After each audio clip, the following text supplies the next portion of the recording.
नमस्कार साथियों, economics classes में आपका स्वागत है। आज हम लोग एक नए टॉपिक पर अध्ययन करेंगे। आज का हमारा टॉपिक है ऋज रेखाएं क्या होती हैं तथा उत्पादन की प्राविधिक सीमा से क्या अभिप्राय है, इस पर अध्ययन करने वाले हैं।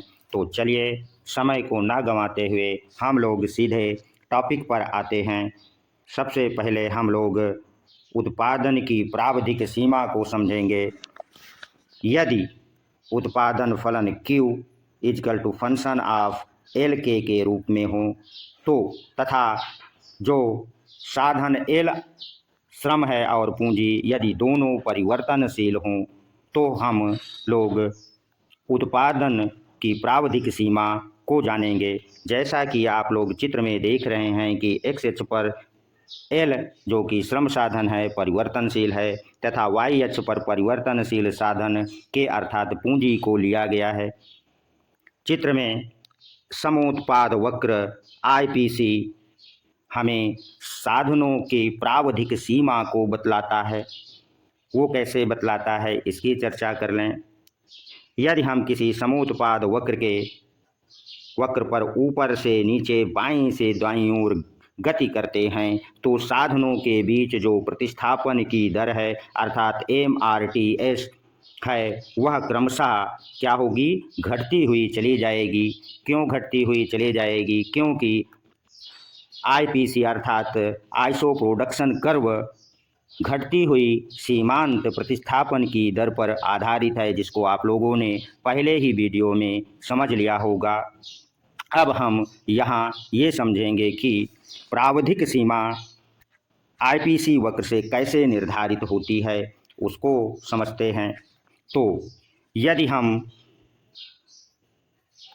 IPC वक्र के ऐसे बिंदु को प्राप्त कर लें जैसा कि बिंदु A चित्र में आपको दिखाया गया है या आप देख पा रहे हैं, तो बिंदु A पर जो स्पर्श रेखा AB खींची गई है वह एक्स अक्ष के समानांतर है। बिंदु A ये प्रदर्शित करता है कि इस बिंदु पर साधन L की प्रतिस्थापन की सीमा शून्य होगी, अर्थात इस बिंदु के बाद प्रतिस्थापन नहीं किया जा सकता है। यदि उत्पादक या फर्म इस बिंदु के बाद भी X साधन की मात्रा को बढ़ाता है तो जो उसे प्रोडक्शन अर्थात उत्पादन मिलेगा वह ऋणात्मक रूप में अर्थात ऋणात्मक हो जाएगा और कोई भी उत्पादक ऋणात्मक उत्पादन प्राप्त नहीं करना चाहेगा। इसी प्रकार यदि हम समोत्पाद वक्र के ऐसे बिंदु जैसा कि आप चित्र में देख रहे हैं, AC एक स्पर्श रेखा खींची गई है जो कि Y अक्ष के समानांतर है। बिंदु B के साधन की सीमांत प्रतिस्थापन की सीमा को बतलाता है, अर्थात इस बिंदु के बाद साधन K की मात्रा में परिवर्तन नहीं किया जा सकता।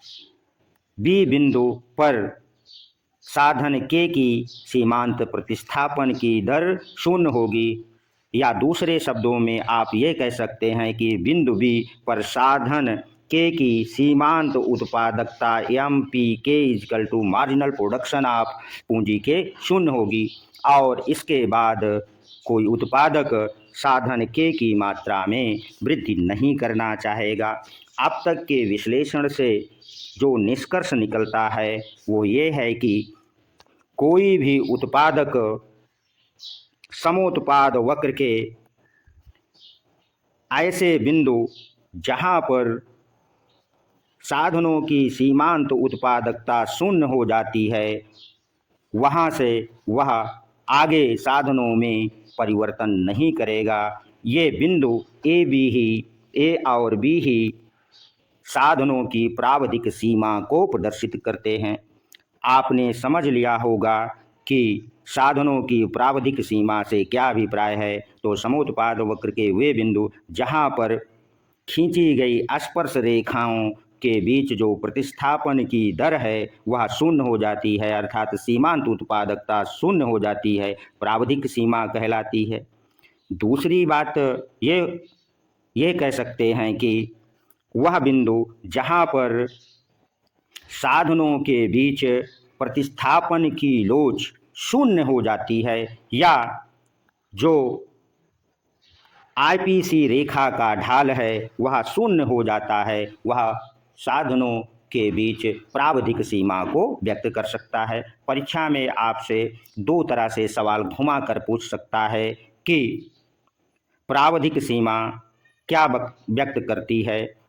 तो पहला, प्रावधिक सीमा साधनों के बीच प्रतिस्थापन की दर को बतलाती है, जहां पर साधनों के बीच और आगे प्रतिस्थापन नहीं किया जा सकता।